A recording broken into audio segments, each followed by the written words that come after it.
Nós estamos vivendo o início deste tempo que toma a maior parte do ano, chamado tempo comum, que interrompe agora por ocasião da quarta-feira, né, de cinzas, né, iniciando o tempo de preparação para a Páscoa. E a gente está em torno dessa reflexão, nessa semana, dos nossos ministérios. Isso começa lá em Belém, quando, por ocasião da manifestação de Deus para o mundo, ele é entronizado na experiência com Deus, e não mais um povo apenas escolhido, mas todos aqueles que respondem a esse chamado são batizados, são escolhidos, recebem o munus divino. E aí a gente passa a ser eterno com a condição pela qual o sacerdócio de Cristo brilhe no nosso coração, na nossa vida, nas nossas atitudes. O Cristo sumo sacerdote, o Cristo profeta, também brilhe naquilo que a gente tem que denunciar, nos afastando do mal e das coisas do mal e denunciando as coisas do mal que existem, dos males que existem.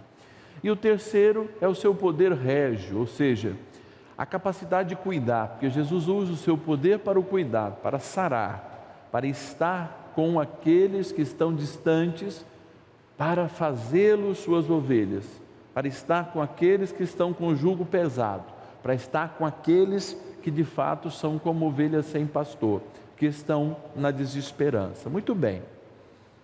A partir de aí nasce um novo sacerdócio.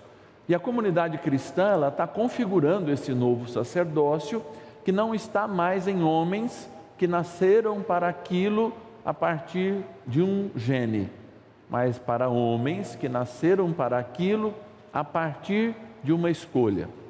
Deus escolheu nos salvar e nós escolhemos ser pescadores de homens. Aqueles diálogos iniciais dos primeiros chamados vocacionais. Assim, a igreja nasce para ter sacerdotes, não mais no modelo que se tinha, mas sacerdotes no modelo de Cristo, segundo o coração de Deus, como vai nos dizer a própria palavra, não segundo o coração e as conveniências dos homens, como o texto mostra.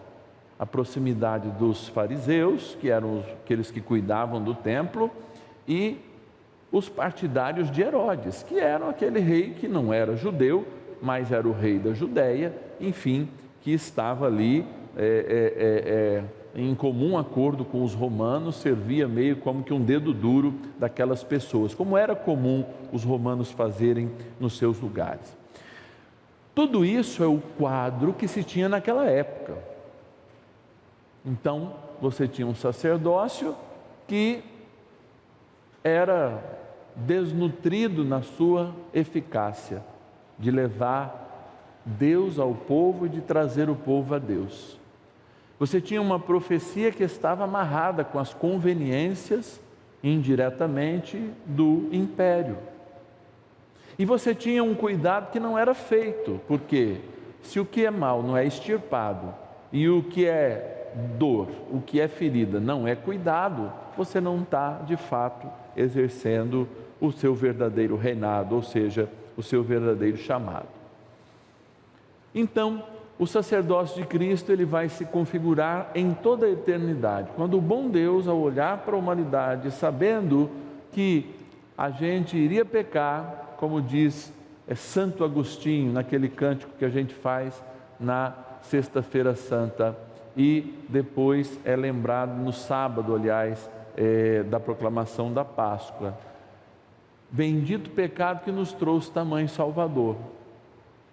Então nós olhamos para o pecado, para a ferida do ser humano, não mais dizendo assim, nós somos feridos, nós somos marcados. Não. Nós olhamos para a ferida que nos trouxe a proximidade de Jesus, que nos trouxe aquele que cura, aquele que transforma. E muitas vezes a gente perde essa noção por causa das conveniências.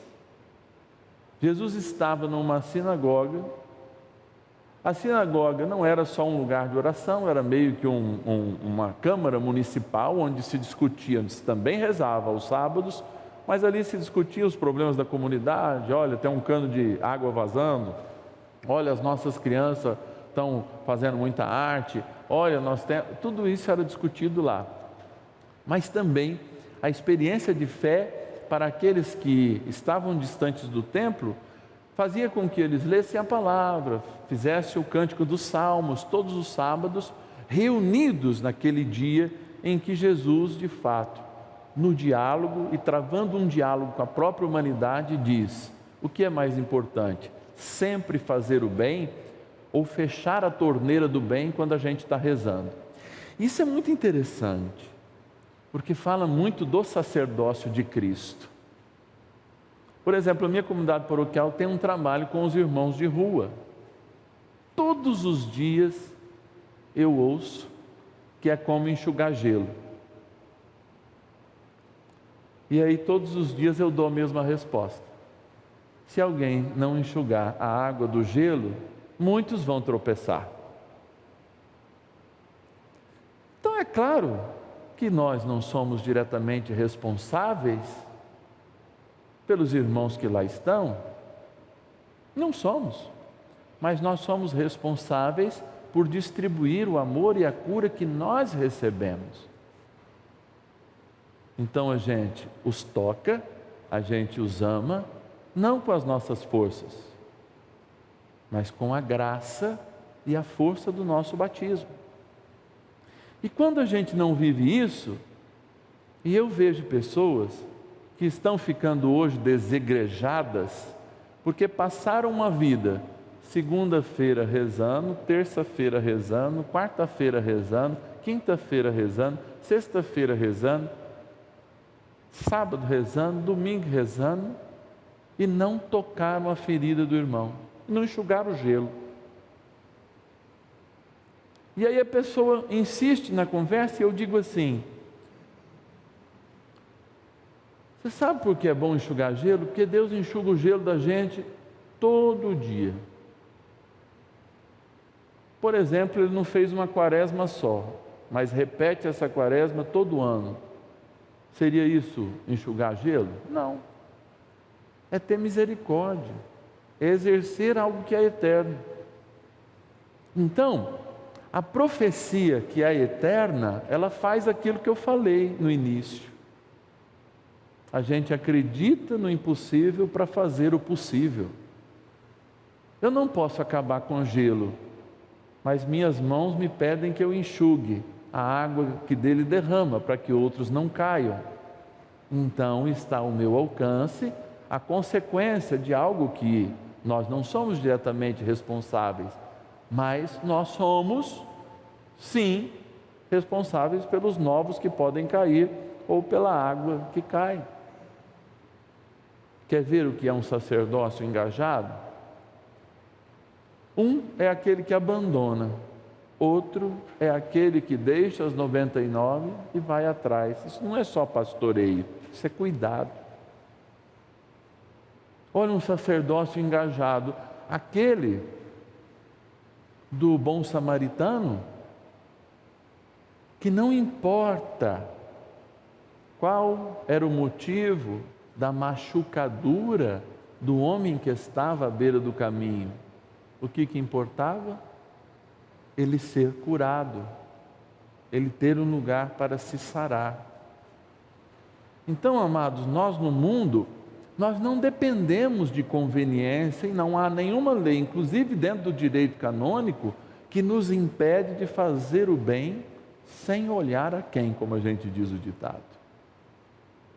E este é o grande princípio, tanto do sacerdócio que Jesus inaugura, ou melhor, mostra como eterno, como é o princípio da profecia, que também é eterna e que denuncia o mal, como é o princípio do seu pastoreio, do seu reinado, do seu poder régio, que fala: cuidar é o caminho, hoje e sempre. E eu falo dos desigrejados porque são pessoas que de fato viveram a fé apenas numa dimensão. E se você vive a fé só numa dimensão, é mais ou menos como se você comesse gordura todo dia, mas não queimasse essa experiência. Então, se você é de renovação carismática, se você é de um grupo que só reza, é preciso exercer esse sacerdócio comum fora dessa dinâmica, para fazer com que toda essa energia de graça, que muitas vezes a gente retém, e graça a gente não consegue reter, ela de fato seja distribuída, e quanto mais distribuída, mais graça nós temos.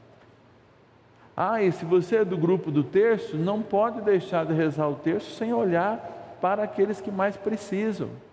E eu não estou dizendo só de alimento, eu não estou dizendo só de cuidados, eu não estou dizendo só de uma cama para que eles durmam, eu não estou dizendo isso não. Por quê? Muitas vezes nós estamos levando hoje o Santíssimo numa praça, mas nós estamos olhando de lado para aqueles que todos os dias estão na praça em drogadição, achando que eles são menos merecedores de Deus do que nós. Olha a porta aberta dos desigrejados, que são pessoas que de fato vivem a experiência da fé, se unem para cantar uma moda, ouvir a palavra de Deus, mas não querem viver a totalidade do ministério que Jesus nos deu por ocasião do batismo. Não querem obedecer. E vocês podem ver isso acontecendo nas vossas comunidades paroquiais. Cada vez mais os grupos querem viver por si mesmos. Não querem nem ouvir a igreja, o padre, o bispo, as orientações do Papa. Estão fechados nas suas próprias celas, que depois, muito em breve, vão tornar as suas próprias covas. Porque um grupo de fato não cresce se não faz a vontade de Deus, ele não prospera se não faz a vontade de Deus. E a vontade de Deus é que nós sejamos irmãos e que o amor que a gente tem, porque recebeu dele, seja distribuído. E amor é vida, é Deus, e portanto é movimento, é sempre movimento.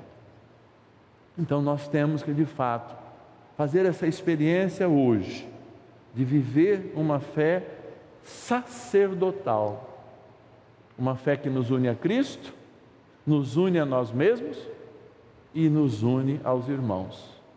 Se faltar um desses laços, nós vamos estar desarmônicos, e a nossa fé em desarmonia um dia vai para o ralo, como as instituições cristãs, que são necessárias de um modo geral, até para nos lembrar esse tipo de princípio, que não acontece só na oração, porque na oração nós vamos pedir o que para Deus tirar o que é ruim, e nós vamos cantar, e nós vamos, sim, e vai ficar só no nível emocional, mas para ficar de fato no nível existencial, a gente precisa de alguém que nos alerte, como o Papa Francisco, que sempre nos lembra, cuida da natureza, o principal bicho dessa natureza é o ser humano, porque hoje a gente defende, me perdoe, mas hoje a gente defende os animaizinhos, eu tenho inclusive, mas é a favor do aborto